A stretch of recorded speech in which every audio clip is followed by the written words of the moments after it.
chers téléspectateurs, et bienvenue à votre édition dominicale de cette semaine dans Dautré, édition du 20 mars 2022, début du printemps. Et comme vous allez voir dans notre décor en arrière de moi, cabane à sucre, on pense à nos acériculteurs, encourageons notre patrimoine local. Cette semaine a été une semaine riche en émotions. On va vous parler en premier de Yves Perron, qui, dans un premier temps, nous avait fait une entrevue pour parler de qu'est-ce qui se passe à la Chambre des communes concernant l'Ukraine et le sentiment qui se passait lors de débats et des appuis à l'Ukraine. Et par la suite, le lendemain, le 15 mars, il y a eu la conférence, la présentation du président Zelensky, président de l'Ukraine, qui s'est adressé à la Chambre des communes avec les députés, les sénateurs et plusieurs dignitaires du Canada. Cette rencontre a été très forte en émotion. On se rappelle que le président de l'Ukraine a parlé, imaginez-vous si ça serait une bombe qui tomberait à Vancouver, si la tour du CN serait attaquée. Donc, c'est les familles, c'est les enfants. Vraiment, l'entrevue que nous avons réalisée par la suite avec Yves Perron a été quand même riche en émotions. Il sortait à chaud de cette rencontre et je pense que tout le monde en est sorti avec un sentiment vraiment spécial. Aujourd'hui, la guerre est en Ukraine. Dans les dernières fois qu'il y a eu de la guerre, on se sentait peut-être un petit peu moins touché, mais aujourd'hui, avec les médias sociaux, avec les reporters, c'était vraiment assez spécial à vivre comme événement. Maintenant, continuons peut-être dans d'autres sujets un petit peu plus festifs. Nous avons rencontré Cynthia Parra, qui est la nouvelle directrice générale de la maison Rosalie Cadron, qui nous a parlé des prochains projets au niveau de la maison Rosalie Cadron à Lavaltrie. Nous avons aussi parlé de résolutions qui se sont tenues lors de l'Assemblée du Conseil de la MRC de Dautré. Donc, différentes résolutions, on vous en reparlera aussi dans les prochains bulletins cette semaine. Une autre bonne nouvelle, le Festival de la Naudière a présenté son projet de la maison René Lorrain. Donc, M. Xavier Roy, directeur général du festival, a fait un webinaire pour nous présenter dans un premier lieu le projet, le plan, la vision du festival et l'échéancier de ce magnifique projet. Et j'ai eu la chance par la suite de le rencontrer en personne dans les bureaux du festival à Joliette, qui est venu encore là nous présenter, parler de ce projet, de sa vision et à quoi le festival aspire à devenir. On parle de favoriser encore là les jeunes, favoriser l'éclosion de la relève et le nouveau local, la nouvelle bâtisse qui sera au centre-ville de Joliette promet des belles présentations. Nous avons aussi rencontré Benoît Lortie. Benoît Lortie est encore, jusqu'à la fin du mois de mars, le directeur général de ADA, donc Aide à domicile Dautré. M. Lortie est rentré en poste en 2014 et prendra sa retraite avec le mois de mars 2022. Et on a parlé de ses réalisations, de quoi il était fier, du legs qu'il voulait laisser au ADA suite à sa présence, à sa gestion qu'il a fait. On parle entre autres d'un centre de formation, de la rénovation complètement de la bâtisse et que ADA est vraiment sur un air d'aller avec les nouveaux services qu'ils offrent à la population. En terminant, nous allons vous souhaiter une bonne semaine. On espère que vous avez apprécié votre semaine de nouvelles et on sera de retour dimanche prochain pour vous parler d'un résumé de la semaine au niveau de l'actualité régionale et municipale. Sur ce, bonne fin de journée. À la Chambre des communes. Écoutez, c'était très touchant, très émotif. Il y avait un côté surréel à tout ça. On est là à l'écouter parler pendant que les gens... puis je suis un peu émotif encore. Moi aussi. C'est ça, pendant que les gens en Ukraine sont encore en train de souffrir de cette guerre-là, dans le fond. Fait que nous, on a réitéré, d'ailleurs, par la voix de notre chef qui a fait un discours extraordinaire encore une fois, notre soutien formel, constant pour toute mesure supplémentaire visant à aider le peuple ukrainien dans cette épreuve épouvantable.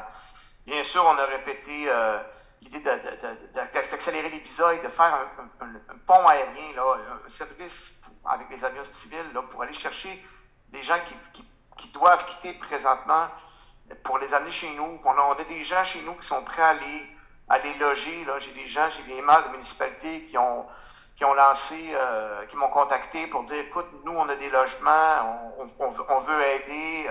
Donc, il y a une solidarité extraordinaire. Évidemment, le président Zelensky fait encore preuve d'une force incroyable. C'est vraiment un leader inspirant.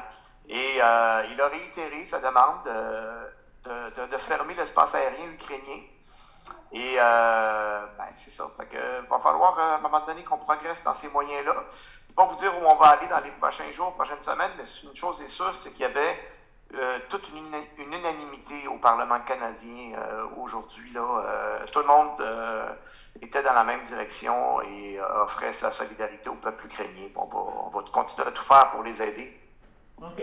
De qu'est-ce que j'ai vu, c'est ça, c'était religieux, c'était silencieux quand il parlait justement de qu'est-ce que les enfants vivent, qu'est-ce que les gens vivent là-bas au jour le jour, là, je pense. Excusez. Oui, moi aussi. oui, effectivement. Puis tu sais, lui, son message, dans le fond, c'est qu'il crie à l'aide, puis il dit, écoutez, on est très, très reconnaissant de tout ce que vous avez fait, de tout ce que vous faites encore pour nous. On est des amis, on est des frères, mais on a besoin de plus. Essentiellement, c'est ça le message. Il nous a demandé d'imaginer si c'était nos villes qui seraient bombardées. C'est ça. Est-ce que tu peux résumer un petit peu justement ce que dit M. Blanchet? Parce qu'on l'a vu un peu, là, qui était de dire tout cœur, mais je pense qu'il y avait un message aussi de dire d'espoir et qu'on va essayer d'aider. C'est ça? Absolument. Puis, en fait, ce que M. Blanchet a fait, c'est qu'il a réitéré la solidarité des Québécoises, des Québécois avec ce peuple ami, frère ukrainien, qui est un peuple pacifique, qui est un peuple qui veut vivre en démocratie et qui a le droit de le faire.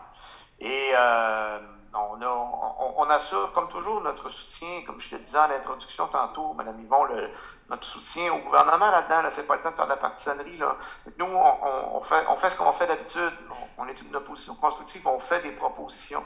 On a proposé la levée des visas, on a proposé l'établissement du pont aérien. Je pense que c'est des choses qui peuvent se faire très rapidement. Le gouvernement libéral, vous savez, là, je trouve pas tout le temps que ça bouge vite, là, mais particulièrement dans ce cas-ci. J'ai pas le goût de le dire en critiquant, j'ai juste le goût de dire go, allons-y, là. Okay. Et évidemment, tout le reste, toute autre mesure qui pourrait être prise, devra être prise, évidemment, conjointement avec les pays de l'OTAN, avec les pays du monde, les pays démocratiques du monde. Là. Le Canada n'a pas le poids d'aller faire une différence dans un truc comme ça, là. Mais il faut la créer, cette solidarité-là, puis il faut la porter, la voix. Et c'est pas acceptable, tu sais, on a sorti un chiffre, là, on est rendu à 97 enfants. Au moment où on se parle, Mme Yvon, il y en a peut-être 150 qui sont morts. Ça va être le décompte qui va être fait seulement à la fin, et il faut que la fin arrive. Est-ce que...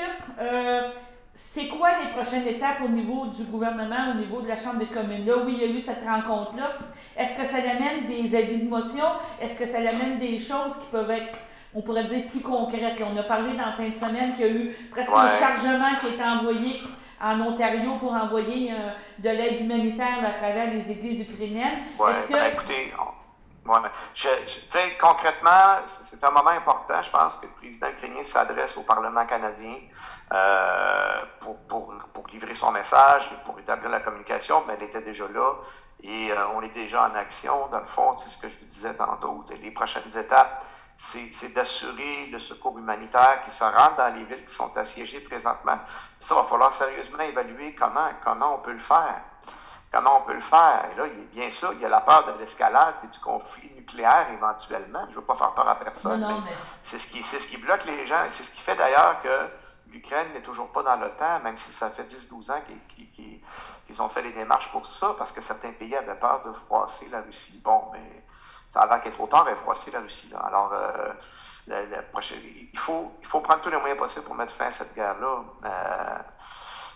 Dans la mesure de ce qu'on peut faire, puis dans la prudence, évidemment, aussi pour nos populations. Fait que c'est une question très complexe. Vous dire là, maintenant, c'est quoi les prochaines étapes, c'est difficile.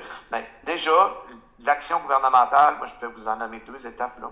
faciliter les visas, là, ça se met en place. Là. Il paraît que ça sera beaucoup plus rapide comme traitement. On espère, on fait confiance aux gens du gouvernement. Puis on veut un pont aérien pour les gens qui doivent quitter la région présentement. Ça, c'est les premières étapes. Puis il faut s'assurer d'amener l'aide humanitaire. D'ailleurs, j'invite les gens qui nous écoutent, si vous êtes interpellés par cette situation-là, visitez ma page, allez voir, on a publié là, un incitatif pour donner à la Croix-Rouge. Il y a une institution qui est reconnue là, puis qui va faire une bonne différence à la Croix-Rouge, et les dons sont doublés par le gouvernement du pays aussi. Donc, n'hésitez pas là, à soutenir. Là, je vous encourage à le faire. Moi, je vais le faire aussi personnellement, évidemment. D'accord. Bon, mais je te remercie beaucoup, Yves, d'avoir permis de parler à chaud. On va te laisser retourner la Chambre des communes pour l'après-midi, on pourrait dire pour les affaires courantes. Mais je pense que tantôt, les commentateurs à la radio, à la télé disaient que c'était un moment historique. Je pense que tu vas pouvoir dire j'ai vécu ce moment historique-là. Pas heureux, mais quand même impressionnant. J'aurais préféré ne pas le dire, effectivement, mais oui. Là, la Chambre ne siège pas. On était en relâche parlementaire, on a été appelé spécialement pour ça, donc il n'y a pas d'affaires courantes. Ah, OK. Il y a des rencontres qui se tiennent. Moi, je vais rentrer en circonscription. J'ai une rencontre avec un conseil municipal ce soir, mais on continue de travailler quotidiennement là-dessus, et soyez assurés qu'on fait tout ce qu'on peut pour mettre fin à ça le plus rapidement possible. Bon, ben je te remercie, Yves. À la prochaine. OK. Bye. Merci. Bye-bye. Bye. Merci beaucoup. C'est bien apprécié. Bien, merci à toi. Salut. Bye. Tantôt, tu me parlais de recommencer les tournées, donc ça veut dire qu'il y a un certain déconfinement. Aujourd'hui, le 11 mars, c'est un deuxième anniversaire de pandémie qui est rendu en principe une endémie. On s'en va vers des jours ensoleillés, comme on a déjà dit, dans un certain parti, un certain chef. Là, on va essayer que ce soit plus vrai que la première fois. C'est ça, exactement. Mais comment ça se vit au Parlement? Est-ce qu'on a l'impression encore là? Et toi, comment tu vis ça, que justement, on devrait avoir un été plus agréable, on s'en va vraiment dans le bon sens, on pourrait dire, et qu'on va pouvoir laisser toutes ces contraintes-là derrière nous là, dans les prochaines semaines? Je l'espère ardemment. En fait, au Parlement, on est de plus en plus nombreux. Bien sûr, on avait adopté la possibilité de la formule hybride jusqu'en juin. Donc, okay. ça demeure toujours valide. Donc, des gens qui ont des empêchements, qui ont des symptômes ou des choses comme ça, il y a quelques personnes qui sont en virtuel, mais plus ça va, là, puis plus les députés des formations politiques sont présents sur place, puis je vous dirais que l'énergie n'est pas pareille, c'est sûr. Hein? Se lever puis faire un discours dans une salle vide ou avec 10 personnes, puis se lever puis faire un discours avec 338 députés, c'est pas la même chose du tout, là. Okay. Donc, c'est bien agréable de retrouver cette réalité-là. Bien sûr, on fait encore attention, on porte le masque quand on parle pas, puis ainsi de suite, là. On se lave les mains, puis on est quand même prudent, parce que, bon, les virus, ils vont continuer à circuler, là. Mais oui, la normalité revient. Puis quand c'est permis de rencontrer des gens en personne, ça, c'est vraiment différent. Là, hier, j'ai vu quelqu'un que je n'avais vu qu'en Zoom depuis 2 ans. Je comprends. Tu te reconnais quasiment pas, parce que non seulement tu l'as vu seulement à l'écran, mais en plus, là, tu le vois avec un masque, une casquette pour ma part quand on est dehors. Fait que là, maintenant, il reste pas grand, il reste pas large de face pour se reconnaître. Fait que ça va faire du bien là, de voir les sourires des gens aussi. Là. Fait que tout le monde a bien hâte. Évidemment, il faut rester prudent, il ne faut pas faire ça trop rapidement, mais je pense qu'on était dû là, pour avoir un relâchement. Là, puis en général, dans la population, les gens sont très, très heureux de ça. Puis les députés aussi. En terminant, c'est la semaine prochaine, en tout cas, je ne vais pas me mélanger dans les dates, mais le président de l'Ukraine va venir s'adresser à la Chambre des communes. Premièrement, vas-tu y assister? As-tu hâte d'avoir... Ça ne sera pas face à face vraiment, là, mais est-ce que tu as hâte d'entendre son message? Est-ce que tu... Ben, c'est sûr. J'ai hâte, puis j'ai pas hâte en même temps, parce qu'on sait qu'est-ce qu'on va se faire dire. Hein. Et puis, moi, en tout cas, j'ai le sentiment de plus en plus qu'il va falloir des actions plus importantes. Je ne veux pas m'avancer sur aucune proposition pour pas sortir des lignes, mais quand on regarde ça humainement parlant, de ce qui se passe, le massacre des populations civiles, on a même bombardé un hôpital pour enfants là, dans le courant de la semaine. À un moment donné, il n'y a pas de limite, là, puis ce gars-là, j'ai pas l'impression qu'il va s'arrêter. Mais nos pressions économiques, par contre, portent fruit. Puis ça peut avoir l'air vague un peu dans l'esprit des gens, là, une pression économique. Ouais, mais qu'est-ce que vous faites? Vous faites rien. Mais ça étouffe. On est en train d'étouffer l'économie de la Russie. Et ça va commencer à apparaître. Il y a des banques qui ont fait faillite. Le rouble a perdu presque la moitié de sa valeur. toutes les entreprises américaines et européennes et canadiennes ont fermé leurs portes.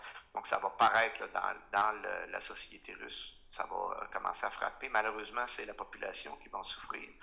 Mais quand on fait des pressions économiques, puis qu'on fait on bloque des avoirs chez les oligarques, et c'est ça qui est important de faire.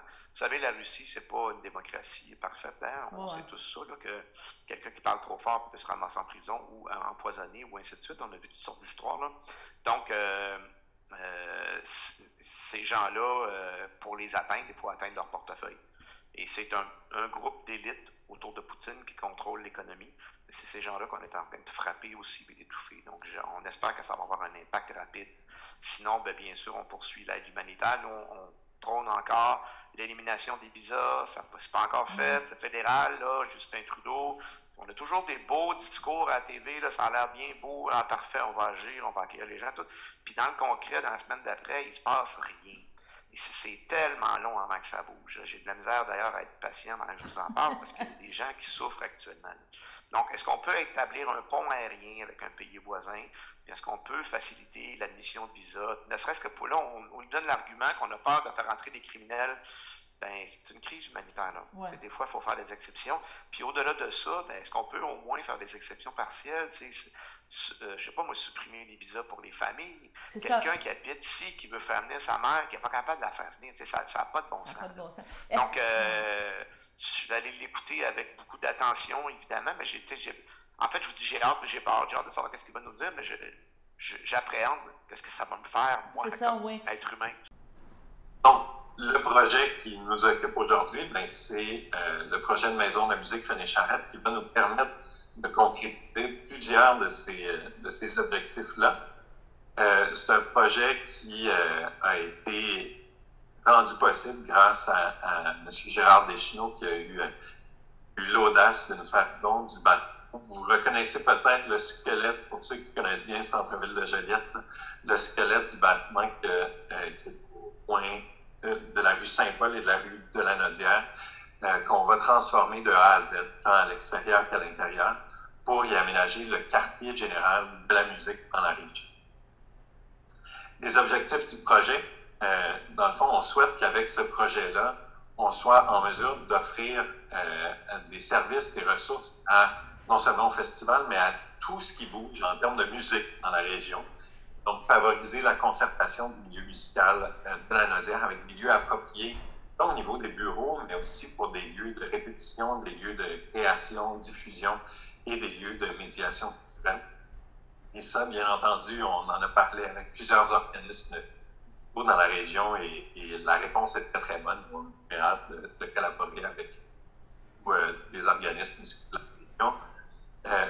Le prochain objectif, c'est offrir un lieu qui permet des rencontres entre le public et les créateurs vraiment à la nuit. Donc, justement, on va vous montrer les plans, mais il y a un espace de salle de spectacle, un espace de médiation qui va nous permettre vraiment d'être présent, le festival et nos partenaires à l'année à travers la musique. Et finalement, créer, un peu comme je vous le disais, avec tous les organismes musicaux en éducation musicale dans la région, mais aussi avec l'Université de Montréal et sa faculté de musique qui a mentionné un vif intérêt pour le projet, créer un pôle d'expertise en éducation musicale. Les jeunes et les moins jeunes qui ont envie d'apprendre la musique, ainsi dans la Nodière, ils ne se posent pas la question. Il y a une richesse à ce niveau-là grâce à tous les évolués dans ce milieu-là. Donc, c'est une opportunité pour la Nodière, mais aussi pour le Québec. Donc, le bâtiment va comprendre une salle de spectacle d'environ 90 à 100 places en formule cabaret, qui peut être utilisée, oui, pour des événements publics. On peut penser à des petits récitals. On a la chance d'avoir un des plus grands mécènes du Québec pour la musique classique, M. Roger Dubois de Canimex, qui nous a prêté un piano à queue d'une qualité exceptionnelle pour qu'il soit présent dans cette salle-là et qu'il puisse justement être utilisé pour des événements publics. Mais on peut penser aussi que cette salle-là pourrait accueillir des répétitions, par exemple de la symphonique des Jeunes de Joliette, des résidences de création, des activités d'éducation musicale et de médiation, pourquoi pas des enregistrements. en face de la salle de spectacle qui va être au rez-de-chaussée. Il y a un espace de réception qui peut être utilisé pour des cours, des conférences, des activités de médiation et des réceptions. Ensuite, une particularité du projet, c'est que le festival, on a hérité d'une collection exceptionnelle de disques et de partitions de la part du Père Lindsay qu'on va mettre à la disposition des étudiants en musique à travers une médiathèque. Donc, ça va être les musiciens de la région qui vont pouvoir venir emprunter des partitions et des disques exceptionnels à cet endroit-là. Et finalement, les bureaux du festival, mais aussi d'autres organismes culturels. Les bails ne sont pas signés, donc on ne peut pas les dévoiler, mais il y a de l'intérêt de la part de leurs partenaires de siéger, d'avoir leur siège social dans ce bâtiment-là avec nous. Et naturellement, ça tombait sous le sens de nommer le bâtiment en l'honneur de René Charette, qui a été l'un des cofondateurs du festival, mais qui a été une force vive pour la culture et la musique dans la région, qui a aussi été sur le conseil d'administration du festival pendant 43 ans, ce qui est absolument exceptionnel. Donc, M. Despinot pourra vous parler de l'importance de M. Charette pour lui. Donc, on a des plans d'architectes, juste pour vous montrer qu'au rez-de-chaussée, il y a une salle de spectacle avec une scène amovible qui peut être bougée dans la salle et qui peut servir à toutes sortes d'événements. Un espace de réception en face. Ensuite, il y a les toilettes, c'est moins intéressant, mais c'est tout aussi nécessaire. Et finalement, à l'étage, les bureaux, c'est ça, du festival, mais d'autres organismes collaborateurs avec la médiathèque, qui sert également de salle de réunion. C'est un projet au niveau architectural qu'on est très heureux de travailler avec Pierre Étu et Étu Bellemeur, qui sont de longue date du festival et on est très, très bien accompagnés par eux dans ce projet-là, donc on les remercie vivement. C'est un projet colossal pour le festival, donc c'est un projet qui est arrivé rapidement, entre autres grâce à la contribution de M. Deschenaux. C'est un projet au total, en incluant le don du bâtiment, qui se chiffre à environ 2,5 millions, dont une portion qui va être couverte par des contributions publiques. On a la chance d'avoir reçu déjà des confirmations de la part du gouvernement du Québec et de la ville de Joliette, mais également une vive contribution du milieu privé à travers la philanthropie et des commandites. Et à ce niveau-là, on est très heureux de la réponse. On est assez discret, mais on approche des gens, particulièrement dans la région.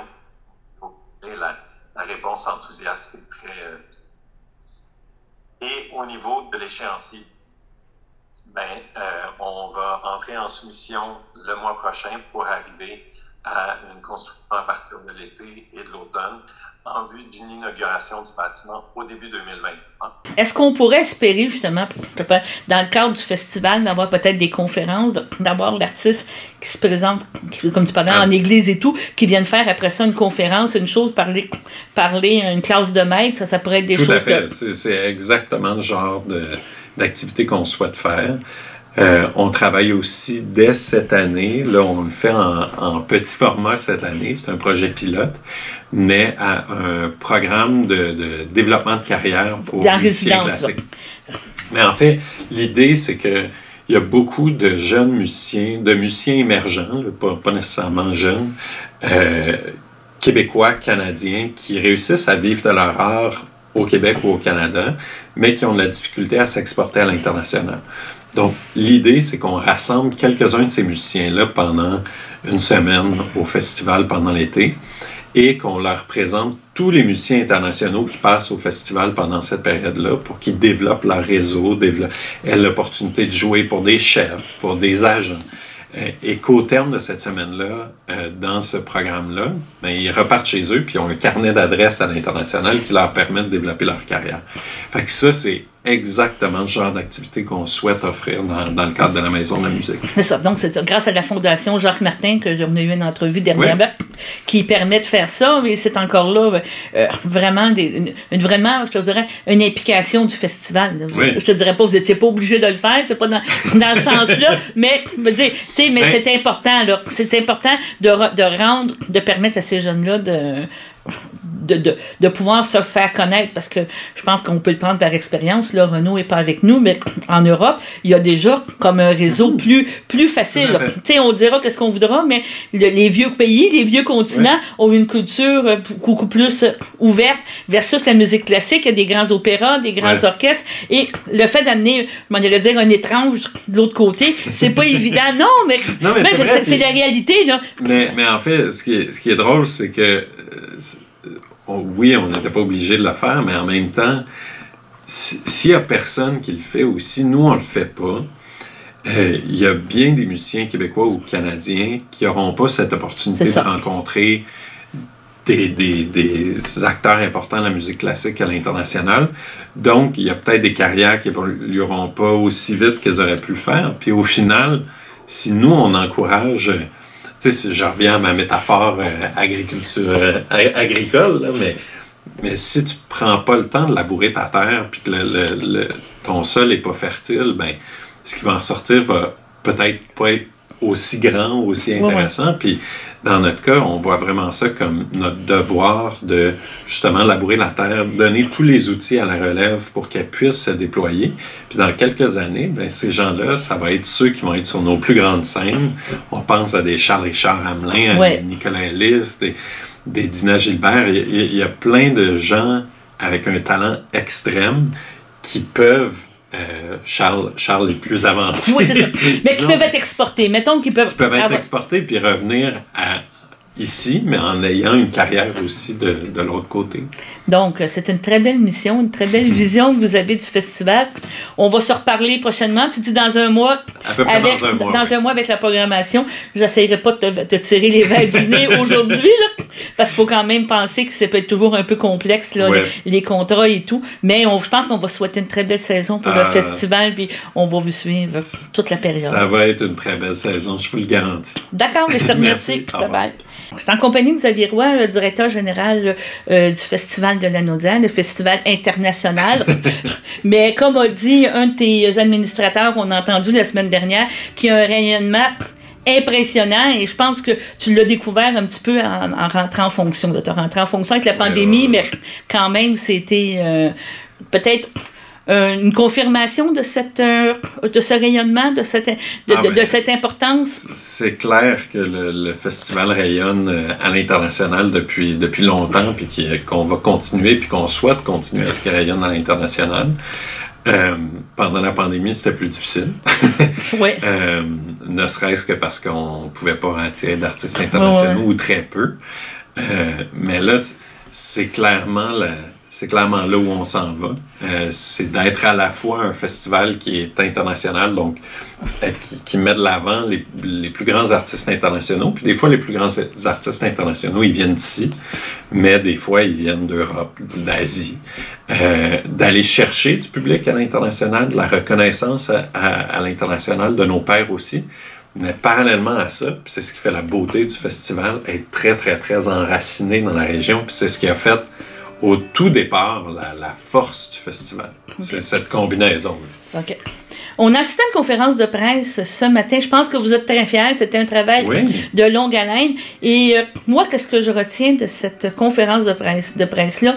Il y a beaucoup d'emphase, pour dire, sur les jeunes, sur la relève. Et c'est vraiment une mission maintenant, une vision que vous voulez donner aussi au festival. Donc, comme tu viens de dire, une implication régionale, une implication locale. Oui. Et ça passe justement par permettre à des gens, à des jeunes, de venir peut-être vivre des expériences. Oui, exactement. Puis en fait, quand je dis qu'on combine le local et l'international, ben c'est ce qui a fait la force du festival dès le début. C'était le côté communautaire, mais dans le meilleur sens du terme. C'était pour la communauté, par la communauté. Et c'est ce vers quoi on veut de plus en plus aller dans les prochaines années. Puis ce que ça veut dire, c'est que oui, on a le côté international, oui, on a le gros festival qui reste pendant l'été puis qui va devenir de plus en plus ambitieux. Mais parallèlement à ça, on veut mettre nos mains dans la terre. On veut être présent là où les gens sont. Et à notre avis, la manière la plus efficace pour nous d'être présents et actifs dans la région à l'année, c'est par des activités de médiation culturelle, d'éducation musicale qui nous permettent d'aller rejoindre les jeunes, de les exposer à la musique classique. Les jeunes et moins jeunes, là, parce qu'il y en a beaucoup des moins jeunes qui veulent découvrir la musique classique. Donc, à travers ce bâtiment-là, qui est la Maison de la musique René Charrette, c'est sûr qu'il y a une grosse composante de ce travail-là, là, justement les mains dans la terre qui va pouvoir être réalisé parce qu'on va avoir les installations pour le faire. Ça. Les jeunes sont intéressés par la musique classique, mais il faut leur donner les moyens de connaître ce médium-là, on pourrait dire. Parce que, oui, parce qu'ils n'ont peut-être pas conscience que dans leur environnement, je ne vais pas dire jeux vidéo, qu'est-ce qu'on voudra. Il y a souvent de la musique classique et pour eux autres, c'est redécouvrir l'essence d'où ça vient, cette musique-là. Exactement. Puis, avec les plateformes de streaming, maintenant, il n'y a jamais autant de musique classique qui a été écoutée qu'aujourd'hui, sauf qu'elle est écoutée différemment. Autrefois, on l'écoutait peut-être pour... avec des écouteurs sur les oreilles, très, très, très concentrés. Maintenant, il y a beaucoup de gens qui en écoutent comme bruit de fond, à la limite, mais qui développent un attachement envers cette musique-là. On pense à toute la vague néoclassique avec Alexandra Strelitzky, avec Jean-Michel Blais. Les gens sont... Puis les jeunes aussi sont très intéressés à en savoir plus sur la musique classique. Notre travail, nous, au festival, c'est d'aller les accrocher, d'une part, puis une fois qu'ils sont avec nous, de les retenir. Donc, de réfléchir à, justement, pendant l'été, si notre public vient voir un concert, comment on peut créer une expérience qui va plaire à la fois à notre public plus régulier, qui est plus habitué aux concerts de musique classique traditionnelle, mais aussi à une clientèle qui n'est pas nécessairement habituée de venir voir des concerts, qui peut être jeune ou moins jeune, mais qui va y trouver son compte quand même, puis qui va décider de revenir au festival. Okay. On parlait tantôt de jeunes. C'est sûr que je ne dirais pas qu'il faut rajeunir, mais il faut penser à notre clientèle du futur. Je m'en allais dire, les personnes plus âgées, à un moment donné, malheureusement, sont moins présentes dans les concerts. Et cet espace-là, René Charrette, va pouvoir permettre aussi une diffusion d'artistes ou de gens qui n'auraient pas la possibilité de se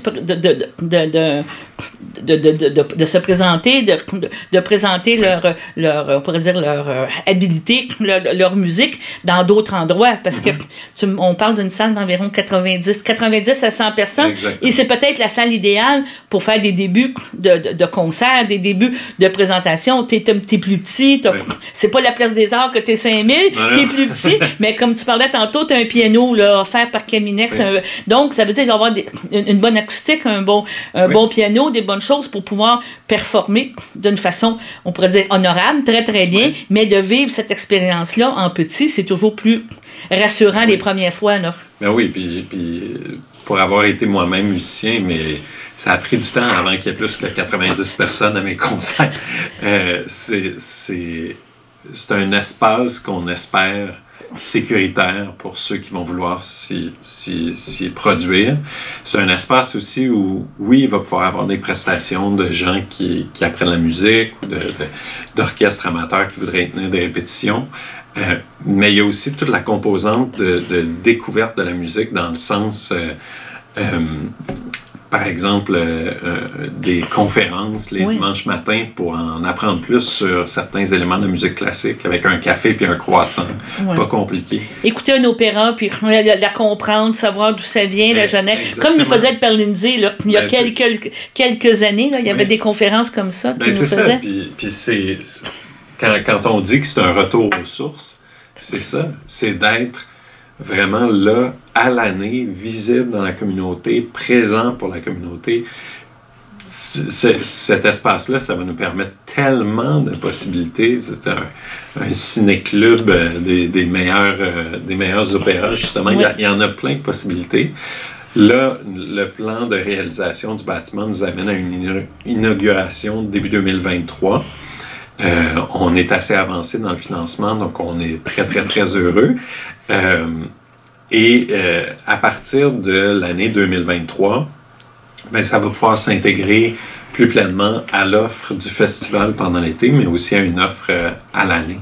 Puis on n'est pas naturellement, on n'est pas les premiers festivals ou organismes musicaux à avoir un événement de ce genre-là. Et quand on regarde nos pairs, par exemple à Tanglewood, qui est dans le coin de Boston, affilié à l'Orchestre symphonique de Boston, ils ont développé ce qu'ils appellent le Tanglewood Learning Institute. Il est pas mal plus gros puis pas mal plus cher que ce que nous on a. Mais si on parle de la Banff aussi, qu'il y a le Banff School of Fine Arts qui existe en Alberta. Ouais. Donc, il y a plein d'endroits comme ça qui viennent bonifier la présence d'un festival qui a lieu l'été, mais à l'année pour la communauté. Puis à Tanglewood, ça a eu un impact exceptionnel là, sur leur capacité à être près des gens, à être visible dans la région toute l'année. Fait que on est très, très, très heureux de pouvoir avancer avec ce projet-là. Je suis en compagnie de M.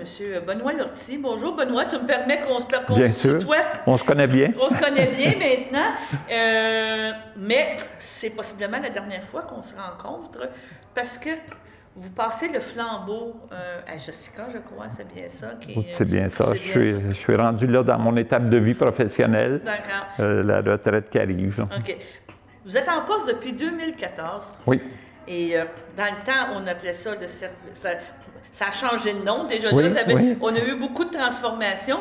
Je pense que la première transformation qu'on peut parler, c'est que oui, vous êtes propriétaire encore de la bâtisse où Tout vous êtes à fait. situé, l'ancienne caisse d'économie dans ma jeunesse. Oui, j'ai vu des documents circuler à un moment donné.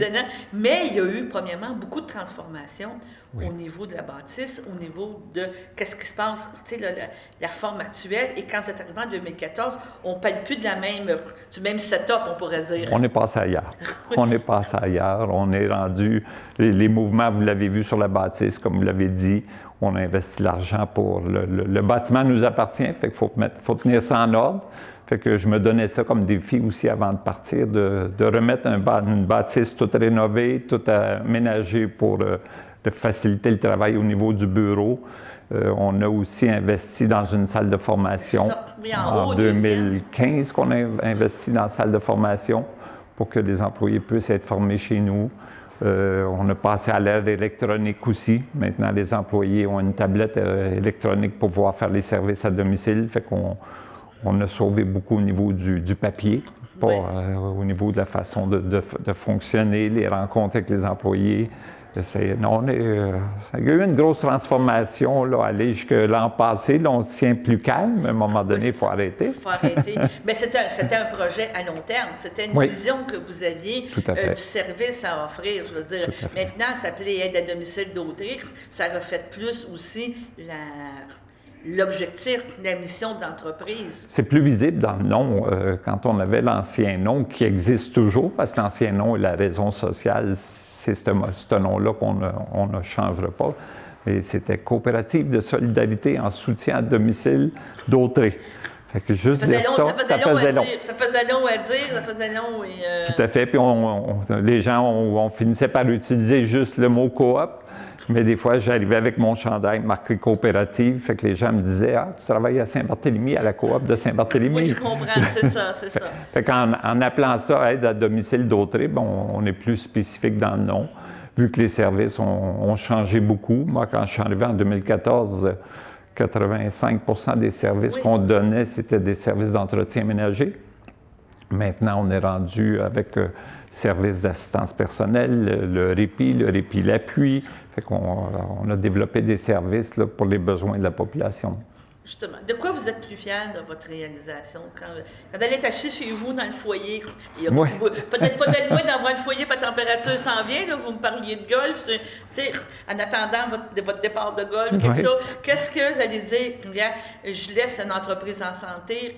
C'est quoi que vous êtes le plus fier? Ma première fierté, c'est les hasards font bien les choses des fois, mais premièrement, je remercie ceux qui m'ont choisi quand j'ai postulé un poste en 2014. J'étais aux ressources humaines à ce moment-là, fait que je remercie les gens qui m'ont donné la chance d'arriver là. Puis ça m'a permis, ma fin de carrière, on va faire 46-47 ans que je suis sur le monde du marché du travail, de vraiment me sentir au service des gens. Okay. Malgré le fait que j'étais dans le domaine de l'alimentation avant, puis tout ça, on aide les gens, mais là, on est ailleurs. C'est un service de proximité. Un service de proximité, aider les gens pour qu'ils puissent rester à domicile, donner des chances aux aidants naturels d'avoir du repos pendant que nous, on s'occupe de l'aider. Ça, c'est une grande fierté de dire, bon, mais les 8 dernières années de ma vie professionnelle, j'aurais aidé vraiment les gens dans le bon sens du mot, là, en étant là pour prendre soin des gens qui ont besoin de nous. Là. OK. Vous avez assuré une très belle relève parce qu'on a rencontré Jessica. Oui. Je pense que c'est ça aussi là, que vous avez réussi à transmettre, on pourrait dire de façon harmonieuse et vraiment bien faire là, pour que les services restent et tout. Parce que souvent, après 8 ans, mais même encore là avec l'organisme, un départ toujours de la direction générale, c'est toujours un peu plus difficile parce que on veut que ça continue, on est fiers de ce qu'on a fait, comme vous venez de dire, puis vous dites, est-ce que la philosophie va rester? Est-ce que les choses vont rester? Oui, les choses vont rester. C'est sûr que Jessica et Stéphanie, qui vont être en poste là, au niveau cadre pour l'entreprise, vont amener leur saveur, leur façon de faire quand même, leur nouveauté, la façon de voir des gens de cet âge-là. Oui. Fait que mais la fierté aussi, comme vous dites, d'avoir pu passer le flambeau à une équipe déjà sur place. Des jeunes, c'est quand même bien. C'est le fun d'avoir une belle relève qui, on espère, va rester quand même un certain temps, va garder une stabilité.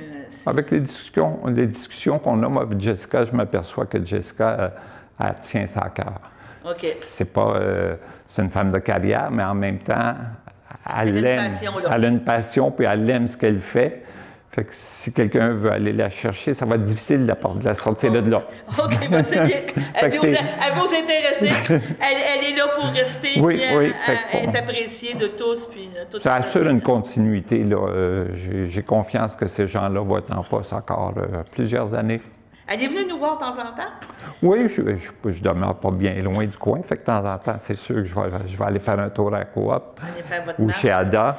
J'ai une petite passion aussi pour l'horticulture. Fait que là, on va avoir besoin d'un aménagement en avant. Okay, ils ont déjà prévu...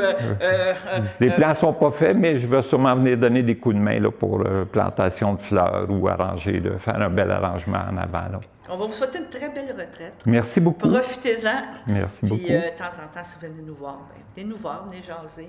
On a toujours besoin de bénévoles, nous aussi, de notre côté. Oui. On est toujours disponible pour parler d'horticulture. Si vous dites que vous aimez ça, ça sera sûrement un sujet qu'on pourrait travailler. Ça me permet aussi d'avoir cet emploi-là, de connaître le milieu communautaire.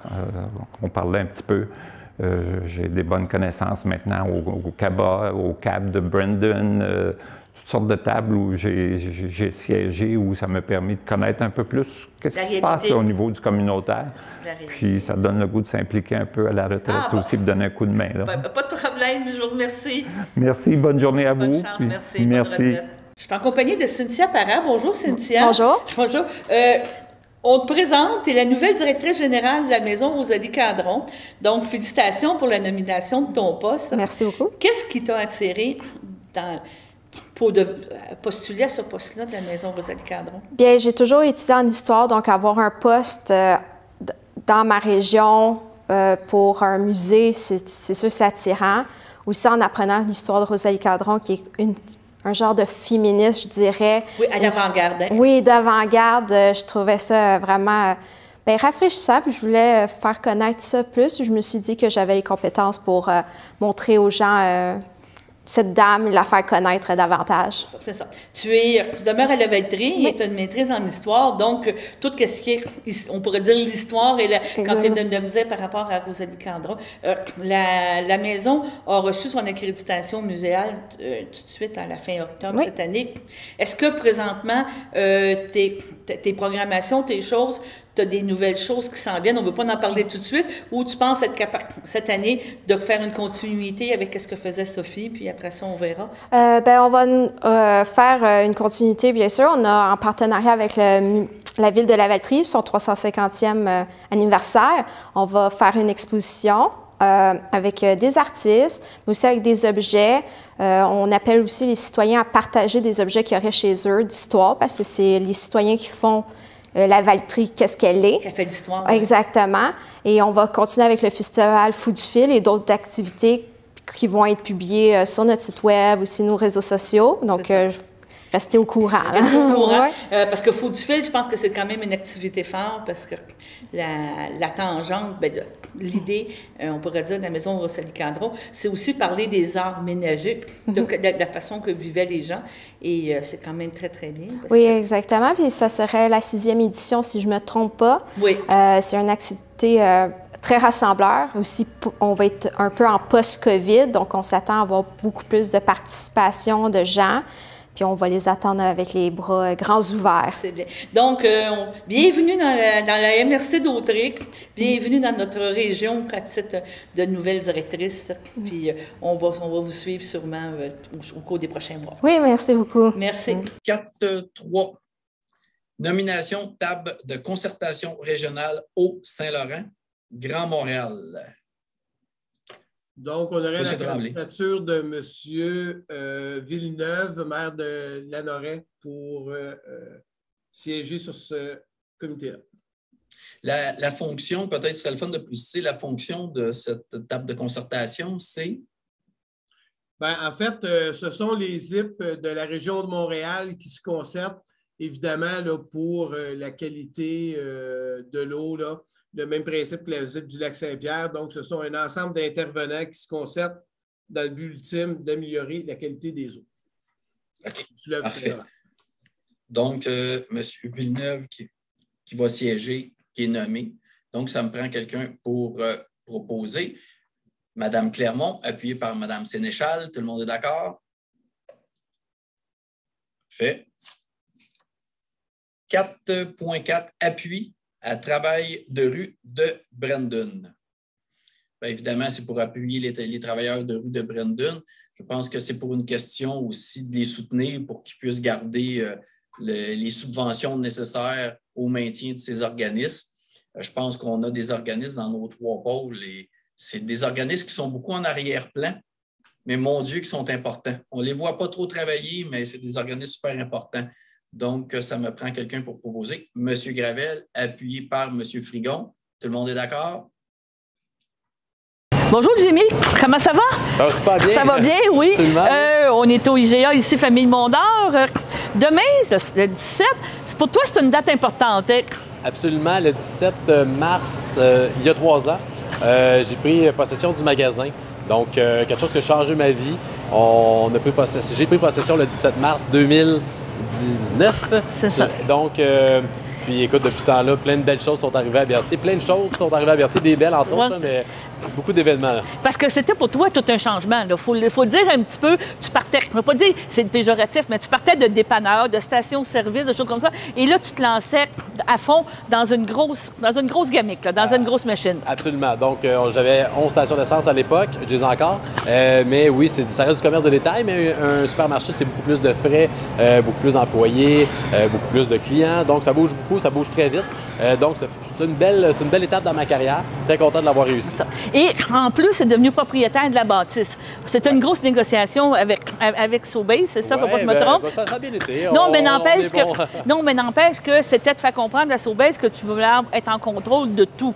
Parce que c'est pas la culture d'entreprise présentement chez Sobeys d'être propriétaire tant de la bâtisse et des équipements et de tout. Là. Exactement, mais c'est un peu une question pour venir à Berthierville dans mon cas. J'ai toujours été impliqué dans l'immobilier, donc ça faisait partie du deal, comme on dirait, que je prenne possession de la bâtisse, parce que je voulais m'implanter. Je voulais pas juste être de passage 2, 3 ans, 5 ans. Je voulais m'implanter, j'étais un gars de Berthier. Je voulais m'imprégner comme il faut, puis je voulais faire les changements que je voulais, dont les rénovations qu'on a fait. Sinon, j'étais un peu à la merci d'un propriétaire immobilier ou de Sobeys. Ben, c'est ça, donc, exactement. je voulais être sûr d'avoir l'équité franche.